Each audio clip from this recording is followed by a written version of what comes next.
Fish and Cat is an Iranian film. Now, Wikipedia falsely said that this was a mystery thriller slasher movie, so that's what wanted me to watch the film, and I've been trying to get into more Iranian cinema. So I put this film on not knowing that it's none of those things, basically.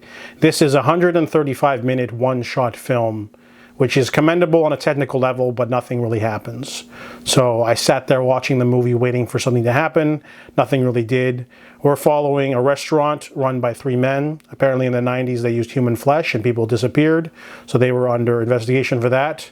Then we quickly move on to some young people in a car going to a kite flying festival over by some water, and we follow one of them, and then they bump into another group and they just sort of relay. You know, one guy walks over to a camp, then she walks over to another group of people. They just do this over and over. They bump into the men from the restaurant again, they bump into some other people, and they just rinse, wash, and repeat this for a full 2 hours, 20 minutes. And there's some interesting stuff going on in terms of dialogue. It's basically just like them arguing about drama and petty stuff.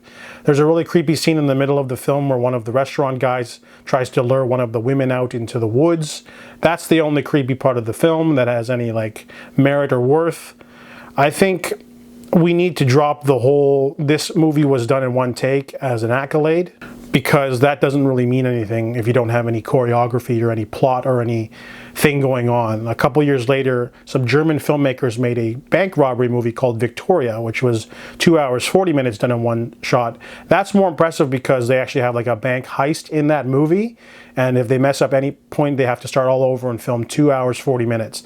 This is only 2 hours, 20 minutes, but regardless, I mean, there's no risk in it. It's just people talking. So you only have to remember, 5 minutes worth of lines, and then your character's done with, you walk off, and then you just make sure you don't mess up your scene or they have to start all over. And there's no like ingenuity in blocking or anything like that. It's literally just camera follows person and then follows another person over and over.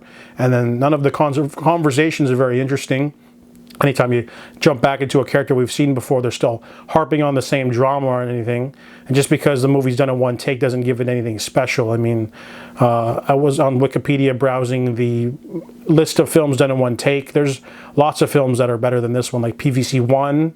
There's one on a train that's longer. And anytime a filmmaker wants to do a movie in one take, they just make it longer on purpose so they can beat the Guinness World Record. And every time you go on Wikipedia and you find a new movie, it ends up, oh, this one's 3 hours, and it's not special. Russian Ark is 96 minutes, but it's got all this choreography and all this. It's like a museum trip through history. So that one's a little bit more impressive. Just because you make something done in one take doesn't automatically make it a technical marvel, especially in this film, which is just talking. There's no slasher elements, there's no mystery. It's literally just people talking, and that means it has no merit whatsoever for me. So I give it a 0 out of 10.